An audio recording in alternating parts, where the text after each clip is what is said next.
حضرت حاتم اسم رضی اللہ تعالیٰ عنہ عرض کرتے ہیں حضور میں نے لوگوں کو دیکھا کہ مال جمع کرنے میں لگے ہیں، گنتے رہتے ہیں، اور مال کو جمع کرنے کی پوزیشن یہ ہے کہ صبح سے لے کے رات اور رات سے لے کر صبح تک اس فکر کے اندر رہتے ہیں کہ 2 کا 20، 20 کا 200، 200 کا 2 لاکھ، یعنی مال بڑھتا ہی چلا جائے، بڑھتا ہی چلا جائے۔ لیکن حضور مال میں بھی کماتا ہوں لیکن جمع کر کے نہیں رکھتا، اللہ کے نام پہ خرچ کرتا رہتا ہوں، اللہ کے نام پہ خرچ کرتا رہتا ہوں۔ اور یہ میں نے آپ کی صحبت میں رہ کر قرآن سنا اور سیکھ کر کے میں نے یہ کیا۔ کیا قرآن کہتا ہے؟ قرآن کہتا ہے ما عندکم ینفد وما عند اللہ باق، جو تمہارے پاس ہے وہ ختم ہو جائے گا اور جو اللہ کے پاس ہے وہ باقی رہنے والا ہے۔ تو میں روانہ کر دیتا ہوں اللہ کے پاس جو ہمیشہ باقی رہے۔ اے رسول اعظم صلی اللہ تعالی علیہ وسلم کے دیوانوں، اللہ والوں کی تعریف قرآن جو بیان کرتا ہے وہ یہی تو بیان کرتا ہے وَمِمَّا رَزَقْنَاهُمْ يُنْفِقُونَ، یہ متقین کی جماعت ہے جن کی شان قرآن بیان کرتا ہے۔ الف لام میم ذَلِكَ الْكِتَابُ لَا رَيْبَ فِيهِ هُدًى لِّلْمُتَّقِينَ الَّذِينَ يُؤْمِنُونَ بِالْغَيْبِ وَيُقِيمُونَ الصَّلَاةَ وَمِمَّا رَزَقْنَاهُمْ يُنْفِقُونَ۔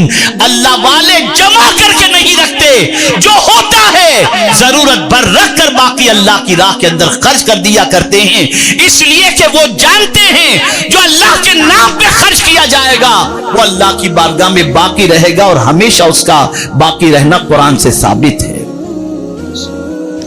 تو عرض کرنے لگے حضور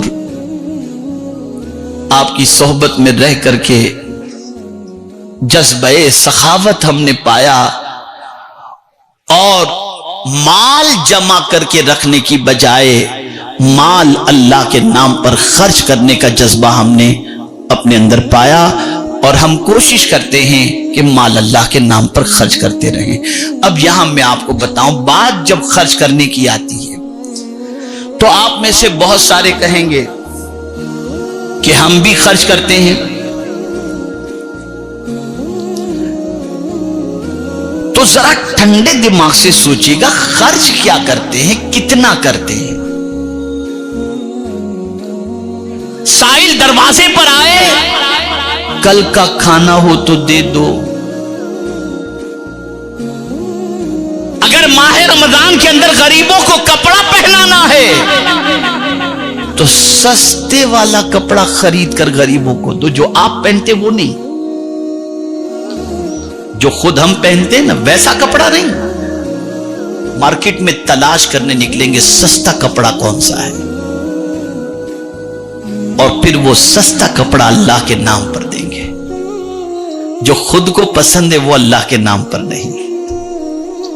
تو قرآن نے کہا لن تنالوا البر حتی تنفقوا مما تحبون وما تنفقوا من شیء فی، جو کچھ تم خرچ کرتے ہو اللہ سب جانتا ہے۔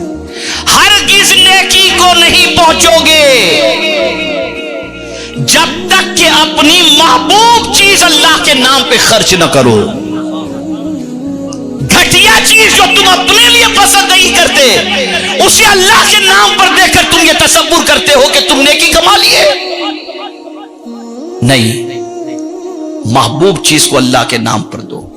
حضرت عمر ابن عبدالعزیز رضی اللہ تعالی عنہ، جن کے دور کو خلافت راشدہ کے دور کے مطابق تعبیر کیا جاتا ہے، وہ جب کوئی مانگتا تو بھر بھر کے گونیاں شکر کی بھجواتے تھے، زیادہ تر شکر بھجواتے تھے۔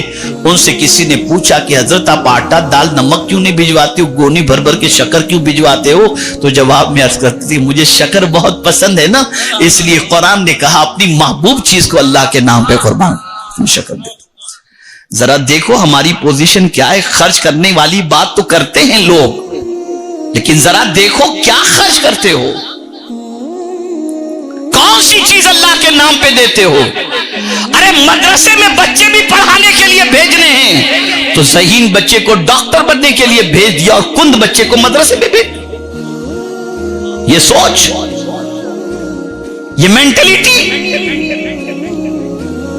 یہ فکر. تو حضرت حاتم اصم رضی اللہ تعالیٰ عنہ عرض کرتے ہیں کہ حضور میں نے جب پڑھ لیا اور آپ کی صحبت سے میں نے پا لیا کہ جو کچھ ہمارے پاس ہے وہ ختم ہو جائے گا اور جو اللہ کے پاس ہے وہ باقی رہنے والا ہے، تو ہم نے وہاں جمع کر دیا، بھیج دیا اللہ کی بارگاہ کے اندر. اور مجھے یہاں پر حضرت ابو ذر رضی اللہ تعالیٰ عنہ کا واقعہ یاد آتا ہے. ان سے ملاقات کے لیے ایک صحابی پہنچے، گھر میں پہنچے، دیکھا تو کوئی سامان نہیں. کہا ابو ذر تمہیں تو اتنا بہت سارا مال تمہیں ملا تھا، کہاں گیا سب؟ تمہارے گھر میں تو کچھ بھی نہیں. کہا دوسرے گھر میں بھیج دیا ہوں. اب وہ سمجھے کہ دوسری شادی انہوں نے کی ہوگی تو انہوں نے پوچھ لیا یار دوسری شادی تم نے کی بتائے بھی نہیں، کہاں ہے دوسرا گھر تمہارا؟ کہا آخرت ہے، آخرت ہے، وہاں کے لیے میں نے بھیج دیا، دوسری شادی وغیرہ نہیں کی، میں نے جو مال تھا سب آخرت کے لیے بھیج دیا. وہ جانتے تھے کہ آخرت میں کوئی کسی کے کام نہیں آئے گا، یہی کیا ہوا آخرت میں کام آئے گا، یہی کیا ہوا کام آئے گا. تو حضرت حاتم اصم نے عرض کیا کہ حضور میں نے یہ بات آپ کی صحبت میں رہ کر کے سیکھی.